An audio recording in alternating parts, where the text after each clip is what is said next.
Vue du ciel, Ndokoti, le plus célèbre carrefour de Douala, réputé pour ses embouteillages, mais désormais aussi pour ses bandes de microbes. C'est grave, c'est grave.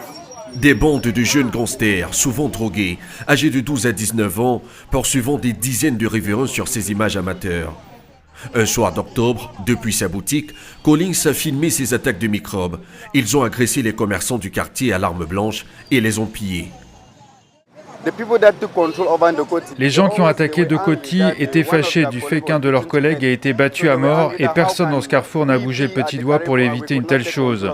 Ils étaient armés de poignards, ils étaient bien équipés et avaient aussi des gourdins avec lesquels ils frappaient sur les gens. Quelques kilomètres plus loin, dans son appartement en périphérie de la ville, Eddie Michel se remet à peine de ses blessures. Il est l'une des victimes de ces microbes. Ce sont les différents scanners. Des scanners et autres examens médicaux effectués suite à son agression par 4 adolescents un mois auparavant.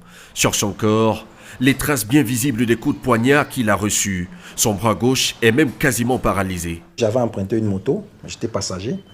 Je me fais donc heurter. Mon pilote et moi, on se retrouve presque à terre. Subitement, je vois un groupe de garçons qui s'amènent vers nous. Le premier sort son couteau, il me dit « Tu vas obéir tout de suite parce qu'à nous, on ne nous résiste pas. » Je dis « À vous les qui ?» Il me dit « Nous les microbes. » C'est comme ça que je réalise que je suis dans une embuscade et que c'est une agression. Sur les 4 coups de poignard reçus, c'est 3 qui m'ont été fatals. Plusieurs fois par semaine, dans les quartiers de Douala, ces groupes de jeunes hors la loi sèment la terreur. Le phénomène a pris de l'ampleur ces derniers temps. Le seul moyen qu'ont ces jeunes désœuvrés pour survivre selon l'un de ces microbes qui passe le plus clair de ses journées dans un fumoir du centre-ville. Les microbes sont divisés en plusieurs branches. Vous voyez, c'est une bande de drogués pour vous dire la vérité. Il y a beaucoup de jeunes qui ne font rien. Les sociétés qui sont aux alentours ne les emploient même pas. Nous, on n'est pas là pour tuer les gens. On est là pour mettre l'ordre à notre façon. Quand on dit microbe, c'est un clan de personnes qui se battent normalement. Des microbes qui surgissent de nulle part, surtout la nuit tombée, faisant planer la peur et l'insécurité sur la ville, comme dans ce quartier populaire, attaqué à 3 reprises en à peine un mois.